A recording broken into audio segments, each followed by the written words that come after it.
Let's kick things off with a wild thought experiment. Imagine a metal so incredibly rare that if you took every single ounce ever extracted throughout human history, you could literally fit the whole shebang inside a small house. Crazy, right? Well, despite that extreme scarcity, this exact same material is out there right now, actively cleaning the air the entire world breathes and potentially acting as the master key for the future of global energy. Of course, we're talking about platinum. It's kind of like the quiet, noble aristocrat of the periodic table. It has this extraordinary dual identity going for it. On one hand, it practically laughs at the elements, just stubbornly refusing to corrode. But on the other hand, it's a profoundly powerful chemical catalyst, quietly enabling reactions that we rely on every single day. Now, to put that rarity into perspective, as of March 2026, the entire global annual production of platinum sits at merely 180 to 220 tons. That's it, barely enough to fill a single decent-sized dump truck. And that creates an absolutely fascinating paradox for us to look at today. Its massive, world-altering impact versus its microscopic, highly restricted supply. So, welcome to this explainer. Today, we are putting platinum to the ultimate test. Think of this as a gamified evaluation, where we rigorously judge this elemental building block with zero mercy. We're going to examine its raw stats, unpack its lore, and evaluate its current meta to figure out exactly where it ranks on our grand tier list of materials. Okay, let's dive into our agenda for today's systematic review. First, the aristocrat of metals, then history, from nuisance to noble, our engineering stat sheet, the modern meta, scarcity and fatal flaws, and finally, the final verdict. Let's get to it. Starting off with Section 1, the aristocrat of metals, a rare paradox. Before we rank it, we really have to establish its elite status. See, platinum doesn't sit alone. It belongs to a very exclusive family known as the platinum group metals, or PGMs. It shares its royal lineage with palladium, rhodium, iridium, osmium, and ruthenium. These are dense, silvery white noble metals known for their exceptional catalytic properties and extreme chemical inertness. It's a very prestigious neighborhood on the periodic table for sure. Moving on to Section 2, history, from nuisance to noble. The historical lore behind platinum is just an incredible journey.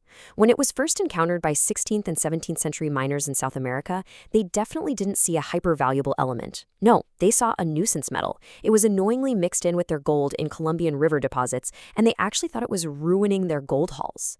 It's wild to think that something so intensely valuable today was originally treated like literal dirt. So tracking its rise, we get the first scientific description in 1735. By the 1800s, scientists realized its unbelievable heat resistance made it absolutely perfect for laboratory crucibles. As refining tech got better into the mid-19th century, it became the gold standard for fine, non-tarnishing jewelry. But the massive game-changer hit in the 1970s and 80s, when its catalytic powers enabled automotive converters to actively clean our smoggy air. And now, today, in the 2020s, it's the beating heart of hydrogen fuel cells. We've really just steadily grown in our mastery of its unique capabilities over the centuries. Which brings us to Section 3, the engineering stat sheet, breaking down the noble metal.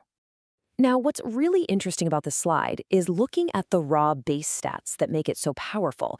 Its density is immense. We're talking one of the highest on the entire planet. Its melting point sits at a blistering 1,768 degrees Celsius, and that's exactly why it can easily survive inside a scorching car exhaust system. You combine that with a chemical inertness that practically refuses to corrode and an outstanding surface for driving chemical reactions, and you've got a metal that is highly stable and incredibly tough. But here is the massive paradox we have to deal with. You have this exceptional durability and thermal stability on one side, it's basically indestructible. Yet because it is so incredibly expensive and rare, it forces a high recyclability rate. Right now, as of 2026, about 30 to 40% of our global platinum supply comes entirely from recycled sources. We literally have to constantly scavenge and reuse it because mining it fresh is just way too difficult. All right, Section 4, the modern meta, catalyzing 2026. So where is it being used today? Platinum's primary residency is still in automotive catalytic converters, actively scrubbing vehicle exhausts. But as electric vehicles continue to rise, a massive new sector is stepping up, and that's hydrogen technologies. Platinum is the essential, absolute must-have ingredient for the fuel cells and electrolyzers driving the green energy economy. Add in fine jewelry, electronics, and even life-saving medical devices like pacemakers. And you see a material that's actively evolving its role to stay relevant. Next up, Section 5, Scarcity and Fatal Flaws, exposing the nerfs. Now, this is where we show absolutely zero mercy in our ranking. When we contrast its elite engineering capabilities directly with its real-world limitations, a pretty harsh reality emerges. You have unmatched catalytic performance facing off against extreme scarcity and an exorbitant cost. Platinum is simply one of the most expensive metals in common use, period. The brutal realities here are impossible to ignore. First, there's that microscopic annual production we talked about. Second, heavy supply concentration. I mean, we are intensely reliant on just South Africa and Russia for almost all of it. Third, actually extracting this stuff is incredibly energy intensive with massive environmental impacts. And finally, the intense substitution pressure.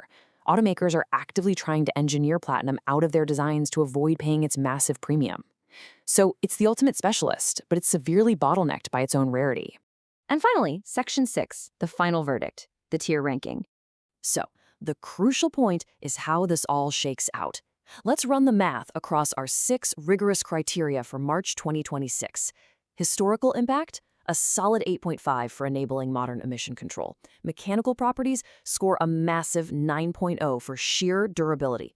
Workability gets an 8.5. It's excellent, but it does require some pretty specialized processing. But here comes the harsh nerve. Scalability and cost crash all the way down to a 5.0 because of that heavily restricted supply. Fortunately, its versatility rebounds to a 9.0, spanning everything from jewelry to hydrogen to medicine. And lasting relevance lands at a stellar 9.5 since it remains utterly critical for clean tech. You can see exactly how its terrible scalability drags down those near-perfect engineering stats.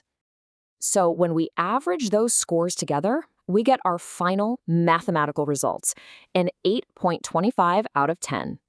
That score officially places platinum right in the high A tier. It is a rare, corrosion-proof specialist.